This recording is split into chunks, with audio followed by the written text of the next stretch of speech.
On a warm summer night in Bern, Switzerland, the air inside the post-finance arena felt electric, all right? Not the nervous hum of an ordinary fight crowd, but the charged anticipation reserved for heavyweight royalty. Lights swept across thousands of expectant faces, a sea of flags rising and falling in restless waves of blue and yellow, red and white. They had gathered for a rematch born not of rivalry, but of obligation, a mandatory challenge, the kind champions rarely enjoy but must face nonetheless. And standing in the spotlight, draped in his familiar black and gold, was the long-reigning monarch of the division, Wladimir Klitschko, Dr. Steelhammer, Olympic champion, engineer of the jab, ruler of the heavyweight landscape. Across the ring, in the blue corner, stood Tony the Tiger Thompson, an American veteran with broad shoulders, long arms, and a quiet fire. He wasn't the kind of challenger fighters pick. He was the kind they hoped would go away. A tall, awkward southpaw with angles that disrupted rhythm and a reach that tangled opponents in uncertainty. But Thompson hadn't gone away. He had climbed, fought, earned, and risen back to the number 2 ranking in the IBF. And with the top spot unresolved, he became the highest available challenger, the man the rules demanded Klitschko face again. As the ring announcer's voice boomed through the darkened arena, as both men were introduced with their records, their accolades, their flags, the tension rippled like a heartbeat through the floorboards. The first fight between these two had ended in defeat for Thompson, but not humiliation. He had tested Klitschko. He had forced the champion to solve puzzles he rarely encountered. And now, under blazing lights and roaring applause, both men stepped forward for the second and final chapter. When the referee pulled them in for final instructions, their eyes never broke.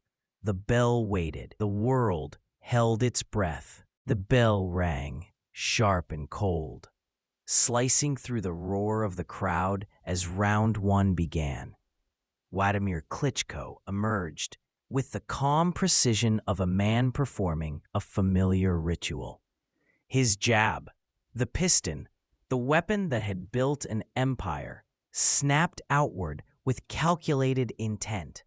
But against a southpaw like Thompson, even Klitschko's greatest asset required adjustment. The American's right lead foot stepped outward, angling just enough to dull the champion's rhythm.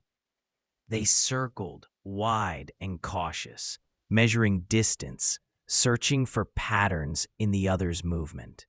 Thompson's guard hung slightly low, his shoulders rolling with deceptive ease, inviting the jab, trying to bait Klitschko into overextension. But the Ukrainian was patient.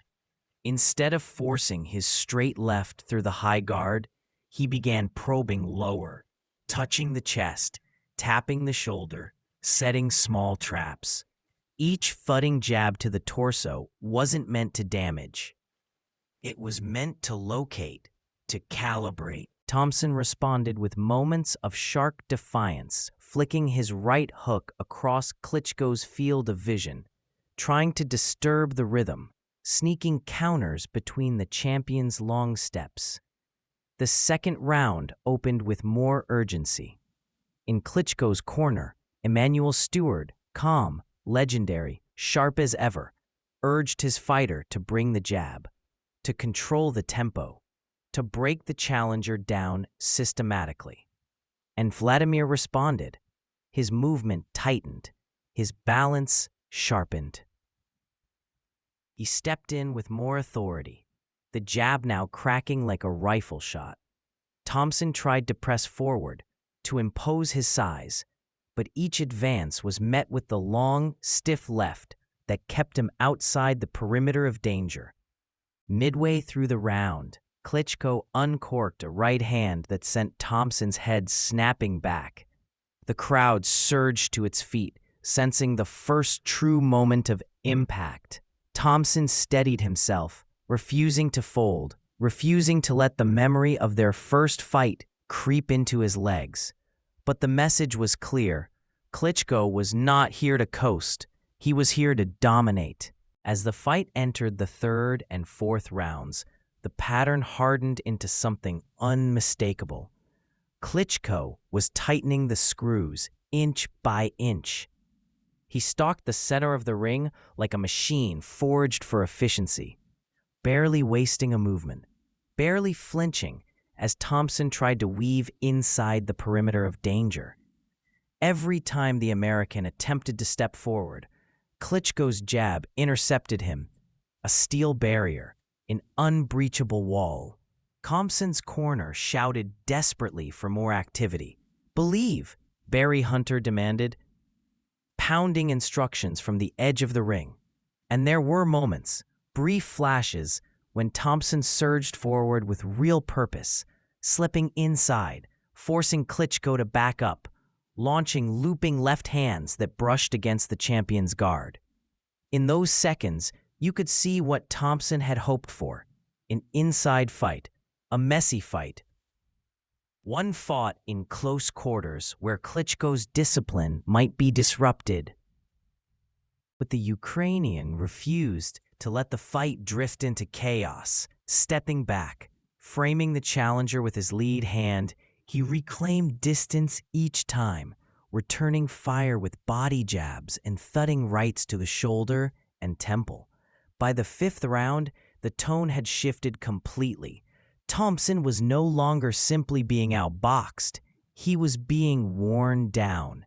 Klitschko's punches were cleaner, heavier, thrown with increasing confidence. A right hand cracked across Thompson's jaw and forced him backward, his legs betraying a wobble that only he felt fully. The crowd sensed the momentum. Every Klitschko jab drew applause. Every right hand drew gasps, and the pressure inside the ring grew suffocating. Yet Thompson refused to disappear. He continued to step forward, continued to trade, continued to believe in the slim chance of catching the champion with something decisive. But each missed swing cost him energy. Each absorbed jab drained him further. And each time he tried to reset, Klitschko was waiting. The fight was shifting toward inevitability. Midway through the fifth, the moment arrived, sudden, brutal, and emphatic. It began with a jab, nothing unusual, just another measuring step from Klitschko. Thompson, trying to press forward, dipped slightly, searching for an angle, trying to slip inside. But this time, Klitschko didn't retract the jab. He held it just long enough to freeze the challenger, just long enough to create the perfect window. Then came the right hand. It launched straight down the center line. A missile of pure precision.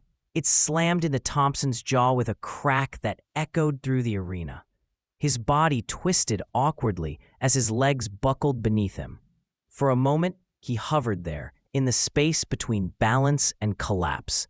And then he crumbled to the canvas, rolling to his side, dazed, disoriented, searching for gravity. The referee knelt beside him and began the count. 1, 2, 3. Thompson blinked, trying to rise. 4, 5. He pushed one glove to the canvas. 6, 7. He was upright but weak, his legs betraying every ounce of damage he had taken. He stumbled to the ropes, holding them like a man steadying himself against a storm. The bell saved him, but barely. In the corner, Barry Hunter tried everything, shouting motivation, reminding Thompson of his children watching, reminding him of why he fought, of what this moment meant. But the damage was deep.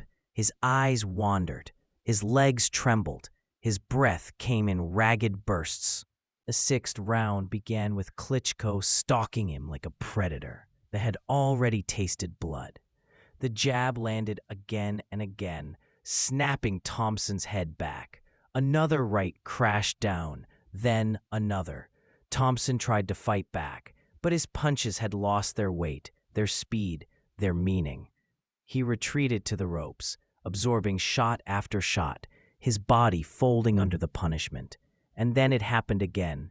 A final right hand, followed by a left hook, followed by the collapse. Thompson fell for the last time. As Thompson lay draped across the bottom rope, his arms dangling, his eyes clouded, it was clear the fight was over. He tried to rise, pulling at the ropes, trying to lift himself into the posture of a man still fighting, still hoping. But his legs refused. His body slumped back down, defeated not by spirit, but by physics. The referee reached the count of 10 and waved it off. A technical knockout. A definitive end. Wladimir Klitschko turned away, expression tight, composed, but beneath it all, a flicker of satisfaction. This wasn't just another defense. This was proof. Proof of dominance. Proof of evolution. Proof that even against difficult styles and awkward challengers, he remained the immovable ruler of the heavyweight kingdom. The crowd erupted, a roar that rolled over the ring like a wave breaking against steel.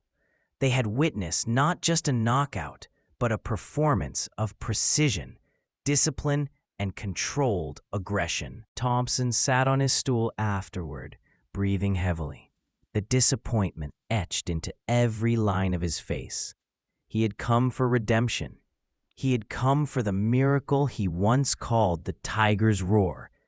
But Klitschko had smothered that roar long before the final fall. Yet there was no shame in his effort. He had stepped into the ring twice with one of the most dominant heavyweights of the modern era, and he had fought with heart. Klitschko's team flooded the ring, arms raised, smiles wide. Emmanuel Stewart embraced his fighter, proud, knowing this was one of Klitschko's most assertive performances. A champion acting like a champion, risking, pressing, finishing. The belts glimmered under the lights, symbols of an empire that would continue to reign. Arms. And as the arena slowly settled, as the echoes of the knockout replayed in the minds of all who watched, one truth remained undeniable. Wladimir Klitschko had once again proven why the world called him Dr. Steelhammer, and why this era belonged to him.